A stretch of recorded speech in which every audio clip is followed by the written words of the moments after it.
नाज़रीन, पाकिस्तान पिछले 2.5-3 साल में कितना बदल चुका है और पाकिस्तान के अंदर लोगों ने खौफ के बुत कैसे तोड़ दिए हैं, उसका आप अंदाज़ा सोशल मीडिया पे जाके लगा सकते हैं। आर्मी चीफ के उस बयान के बाद जो सोशल मीडिया के ऊपर वायरल हुआ कि हु आर यू, जो उन्होंने स्टूडेंट से बात करते हुए कहा कि औरतों का इस्तेसाल करने वाले आप लोग कौन होते हैं, औरतों के बारे में इस तरह की गुफ्तगू करने वाले आप लोग कौन होते हैं, इस तरह की चीज़ जब उन्होंने कही तो उसका टेबल टर्न करते हुए ओवरसीज़ और पाकिस्तान के अंदर जो लोग मौजूद थे उन्होंने हज़ारों वीडियो वो चला दी जिसके अंदर पिछले 2.5-3 साल में औरतों के साथ वो सब कुछ हुआ जो हम शायद गाज़ा में देख सकते हैं या दूसरी जगह पे देख सकते हैं कि हर मजालिम जो हैं वो औरतों के साथ जो थे वो आज सोशल मीडिया पे दोबारा जिंदा हो गए।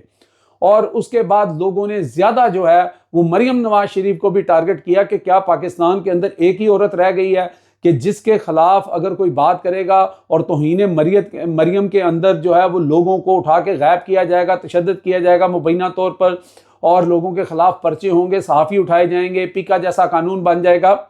ये सारी चीज़ें अब डिस्कस हो रही हैं। लेकिन उसके ऊपर जो सनम जावेद हैं उन्होंने तो इंतहाई कर दी। जो उन्होंने सभी काज़मी के प्रोग्राम में कहा है वो मैं शायद अपनी ज़ुबान से आपको बयान करता हुआ अच्छा भी नहीं लगता। मैं आपको उन्हीं की वीडियो के क्लिप की कुछ जो ऑडियो है वो मैं आप सुनाता हूँ। पहले ये सुने तो फिर इसके ऊपर मजीद बात करते हैं। जो आर्मी चीफ को जो बड़ा अहम बयान आया ख़वातीन के मुतालिक खास तौर पर, इसे आपने कैसे लिया जब आपने ये बयान सुना सनम?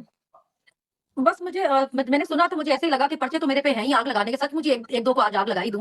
मतलब आपने क्या कुछ नहीं किया खवातीन के साथ, और किस मुंह से आपने, बेशक जी आप इस्लाम में, जी मजहब में अगर है इज्जत तो वो आप कौन है छीनने वाले? हमें तो ये बात पता है। हमें तो पता है कि हमारे मजहब ने औरत को इज्जत दी। उससे पहले औरतों का क्या हालात है वो तो हमने तारीख पढ़ी है। हमारे अल्लाह ने बताया हमें ये इज्जत दिया, मुकाम दिया इस्लाम में। लेकिन जो आपने 2 सालों में औरतों के साथ किया उसके बाद ये बयान नहीं आई। मतलब रिहाना डार के गिरबान में आपने हाथ डाला, एक माँ को अपना खुला गिरबान दिखाना पड़ा कि मेरे साथ क्या करके गए हैं। उसको आपने रेप की धमकी दी, कैसरा इलाही के सर से आपने चादर खींची। आजम सवाती साहब की बीवी के साथ जो किया, एक बेटी को आपने उसकी मां की वीडियो बना के भेजी, आपने उसके घर से उठाया, उसकी बेटी के सर पे गन रखकर उसके सामने बगैर दुपट्टे के। औरतों को जिस तरह आपने लिबर्टी में घसीटा, उनके बाल खींचे, उनको मर्द एहलकार जो है वो हाथों पैरों से पकड़ के खींच रहे थे। आपने किस मुंह से ये बयान दिया कि खवातीन की इज्जत है? सिर्फ एक औरत के लिए आपको इज्जत की इतनी आग लगी है। उस पर बात आई तो आपको याद आया कि आपने सारे कानून भी नए बनाने हैं, आपको अल्लाह भी याद आ गया, आपको मजहब भी, आपको इस्लाम भी याद आ गया। उससे पहले लोगों के घरों की चादर चार दीवारी जितनी सस्ती आपने की है, आपको किसी एक बार अल्लाह याद नहीं आया? किसी एक बार मरना याद नहीं आया आपको की तरह आज भी रात के किसी भी पहर किसी के घर भी घुस जाते हैं।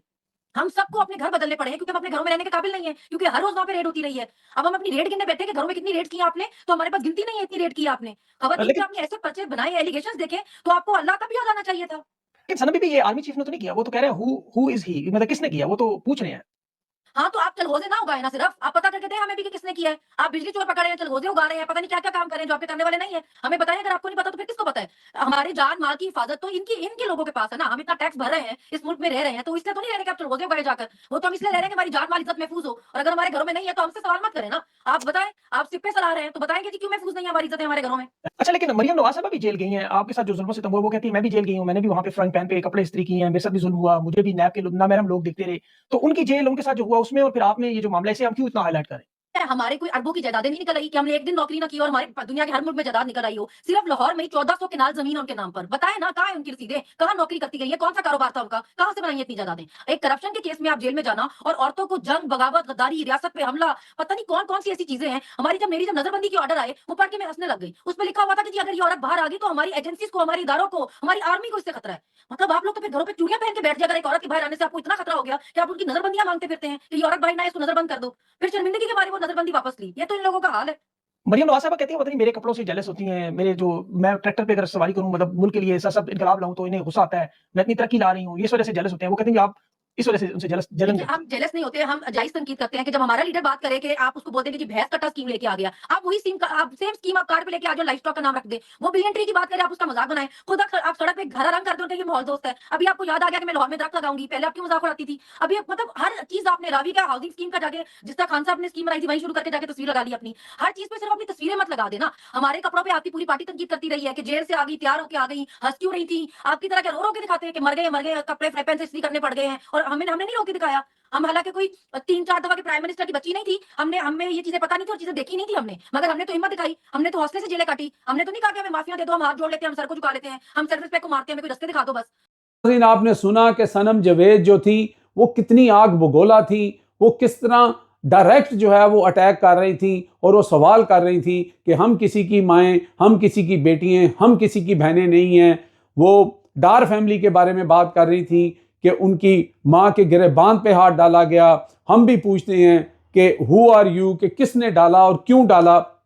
तो इस वक्त बहुत ही एक जिसे कहते हैं कि सोशल मीडिया के ऊपर एक तूफान बरपा है और हर शख्स जो है वो इस सवाल का जवाब पूछ रहा है और वीडियो लगा के कह रहा है कि क्या ये पाकिस्तान की औरतें नहीं थीं, या क्या ये पाकिस्तान के शहरी नहीं हैं, या ये उनकी माएँ बहनें बेटियाँ नहीं थीं। तो फिर इनके साथ ये किसने किया, इसका जवाब कौन देगा। अब ये बहुत बड़ा एक मसला बन गया है। और वो जो खलीज की बात हो रही थी, वो जो अवाम के दरमियान जो इमरान खान ख़त लिख रहे थे, आज उसका एक अमली आपको एक बिल्कुल ट्रू पिक्चर जो है वो आपके सामने आ गई है कि अब लोग खामोश नहीं रह रहे। इवन जो पीटीआई का ऑफिशियल सोशल मीडिया है उसके ऊपर से भी इस तरह की वीडियोस, तस्वीरें और ये चीज़ें जो हैं वो सामने आ रही हैं। तो लगता यही है कि आने वाले दिनों के अंदर मज़ीद ये जो खलीज है ये बढ़ेगी, क्योंकि जो वेस्ट के अंदर ओवरसीज़ पाकिस्तानी हैं वो तो पहले ही बाज नहीं आते थे, वो तो पहले ही खुल खुला के बात करते थे।